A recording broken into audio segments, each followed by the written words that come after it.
Like to appreciate your guys' help with partnering with us to do some of these experimentals as well. We do have our Aviator, which is our forage variety. We are looking, and these experimentals as well would be forage-driven varieties, so traits that we're looking for, biomass and early. So we don't really, I guess we have the dual purpose, and we probably will get to those, or do you want to just... Yeah, well, you can talk about those now. Okay. And we'll move in front as we get that way. Okay, so all of the varieties they do have in common is they all possess the Pollen Plus technology, which is a true hybrid trait technology, which is a super loading of the head that allows for pollination to happen quite quickly, and then reducing the risk of ergot infestations. So not only are you getting that, but you are also getting even maturity and a higher yield from having that pollination happen quickly. So on the Aviator and the two experimentals here, they are quite large, quite bulky. They are for forage. But when we get down to the Serafino and the Inspirator, they do have, they can be dual purpose. You can take them to grain, that kind of thing. So they are a little bit shorter typically, but they actually seem quite sizable in here this year. Yeah. Did you want to speak a little bit to some of your experience with them? Well, I'll comment on the boot cut because Blair did a boot cut, and Serafino did quite well for boot cut actually. So we'll see at the milk timing, but correlates or not. But yeah. So for us, like as you know, Serafino has been kind of one of our main varieties the last number of years. It's just been kind of like your industry standard variety, I would say. It's been so good for us. I don't think it's going to go anywhere real fast on our farm. It's a real benchmark variety for sure. There's other things in development, of course, other dual purposes that will come down the way, including the Inspirator for the future that Blair and Greg have in here as well. But the Serafino is quite a standby. And when we get to the back of the plot, I want you to tell me which of these experimentals looks better, because then whichever ones you're going to buy, that's the one I want to sell. So, I need a consensus by the end of today.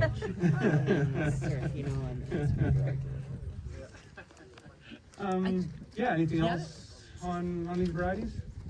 I think actually you guys covered a lot of the good agronomy, so yeah. Can you treat this stuff like grass and keep cutting it when it is a foot and a half high? You can cut it. The only thing is that then the quality would continue to tiller more and more as you're cutting it, and so the quality of the grain, if you were trying to take it to grain, wouldn't be there. Sorry. If you keep on doing it for forage. I think if you were to plant it now and do a couple of cuts, you'd have a grassy cut. But we tried that once, Blair, and we didn't have great tonnage. No. Yeah. Hold it on, it's okay, but I think after a while it would peter out, right? Yeah, and then we've done it in the spring. So where Blair has taken his cuts out, you'll see it as we walk around to the sensor. Where he's taken the cuts at boot timing, it has regrown. It actually looks better than last year for the regrowth, but it wants to shoot heads really low, and so your tonnage on your second cut is not huge. Your first cut's high quality, okay tonnage. Your next cut, not as good a quality as your first cut, and the tonnage just isn't there. So we don't have too many customers trying that anymore. Yeah. You're better off to take it at milk and double crop to oats. Yeah, so these are our two varieties, is the Performer and the Cassani. We partnered with another European company, and them and KWS have been breeding hybrid rye for I think over 30 years now. So they started out relatively the same time. So Performer, we see last year most of my Performer was up north, and then Greg had some customers as well too. It's a very, very apt to its name, and I think in Europe too, it's been around a while. It's very consistent performing variety. produces sort of the same type of tonnage and stuff year after year. The Kisani might be a little bit more inconsistent, although I had a bunch of it up in central Alberta this year with cattle guys that produce silage and then grazed it as well too. So I work with a shareholder up there, and he's a cattle guy, and so he's been doing lots of experimentation with grazing and then taking it off for silage. So when we were talking about that earlier, we kind of look at, he says, and we look at it this way, is you kind of got to look at the plant only has so much to give. So you start with a barrel, and every time you cut it or graze it, you take something off. So it's not like you can get all that and then get the same yield from a grain perspective. So every time you take some energy out of that plant, you take off the end use. So you'll probably see a little bit of talls in the Kisani and the Performer.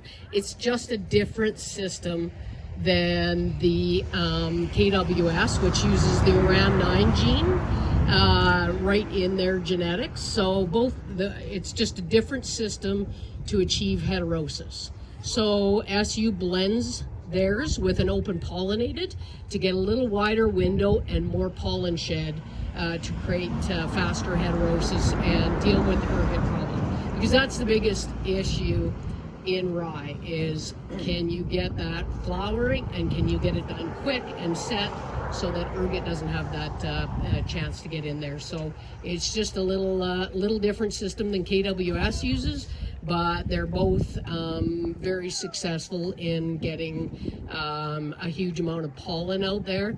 And actually SU, and we call it Xenia Surge. So basically, and you'll see it, and actually some of these taller open pollinated, so it's about a 10% blend with open pollinated, and the open pollinated rye actually tend to produce more pollen.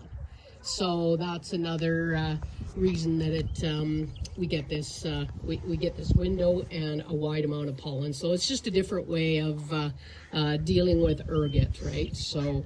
Do you want to talk about bebop or not this year? Well, we can mention, so bebop is an open pollinated. It's actually will be the blend in the Performer and the Kisani as well too. It will be coming to market, not this fall, but the following year. And I won't, it'll be a limited supply with limited suppliers.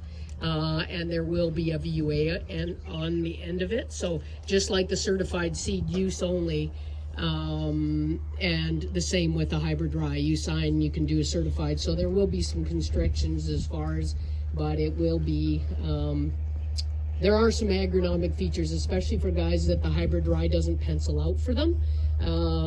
It might be a good option. It's definitely a significant jump on the open pollinated yield markets. Yeah, I think it's going to fit in our market somewhere in between the traditional rye people and the hybrid rye. Yeah, so I mean, hybrid rye, if it's still a great return on the acre if you can pencil it out, but some of those guys that get a little drier, and there's still that 20 to 30% yield bump on an open pollinated, but when you're only getting 50 bushels, sometimes the seed cost just doesn't, so it might fit in that. But we'll talk about it more next year when it's available. But yeah, we special area farmers. Where are you? So, yeah, it is. I mean, it's definitely it's definitely a significant improvement in the marketplace, like a significant jump over the open pollinateds that are out there. But yeah, I mean, the Performer and the Kisani this year have looked really good. Winter crops have looked really good, and it's just I mean, at the end of the day, I don't know if you see too much of a yield difference between most of these varieties, right? So, these are the two that are in our portfolio, and they're very consistent performers, and they compete very well with the KWS varieties too, right? Like I said, these two. Yeah, we sold a bit of both of these varieties last year, and I expect that'll increase a little bit this coming year, both of them. And yeah, anything to add, Blair? Yeah, yes, and you can see it a little bit at the front. It's a little bit patchy, so you'd have a better comparison of that Cassani to the other varieties beside it as a proper comparison. We wanted something to look at. We thought about mowing the whole thing out, but I'm like, the front looked a little better than further back. So yeah, that's the tough thing with doing just a piece of a field. So is that the only difference between that? Like, there's no other difference between this Cassani and that Cassani other than just. No, that would have been the same use rates, everything. I just wanted to have another check in there so we could kind of benchmark the yields across the plots. I'm going to do more of those through, and maybe even, I don't know, we're going to turn into a darn research farm here. I might replicate all the varieties across everything, so we're going to maybe double up the plots. So yeah. And I did see from an agronomic standpoint on some of the fields that I visited this year, there was a big difference about with some of the guys that skinnied up their seeding rate a little bit. And this is non-irrigation, and the ones that went for one, and So one in at some 0.8 cases, versus 1? yeah, 0.8 and 1. It just allowed, some of those ones that didn't get snow covered and stuff. It was much. You could see the difference this year in some of those fields that were a little drier in the fall. So there was a huge difference. I think on a seeding rate, my opinion is if you're seeding in August, you could probably get away with 0.8. If you're seeding in mid-September, you should be at 1 unit, for sure. And even then, there's probably benefit at 1 unit the whole way through. But if you are worried about cost per acre in a certain situation, then maybe 0.8 if you're really early. Yeah, it was just. I even had some that seeded a little too heavier, and they had that 1.2, and you could see the big huge difference because they had no snow cover and it was dry, and that part of the field looked like the field should look. So it was quite interesting. Only thing I'd add is Cassani pure grain use and Performer is Okay, like dual you can purpose. talk about how you guys work. I was just gonna add on for Cassani, at least for us mainly, it's pure grain use, whereas Performer's got that dual purpose. Mainly forage, probably for our area, but it has good grain yield to it. So. Yeah, I think you can go either way with Yeah. most of these Yeah, varieties. you can. Yep. So they're both registered as grain, whereas they're both registered as grain, and I know KWS has some, and we will have one coming as well. That will be a forage only. So when they're registered as forage only, then they can't be taken to grain under the registration system. These ones are registered both that they can be taken as grain, but we've kind of, I guess, put Performer as the preferred sort of forage one, and Cassani more as the grain one. Okay.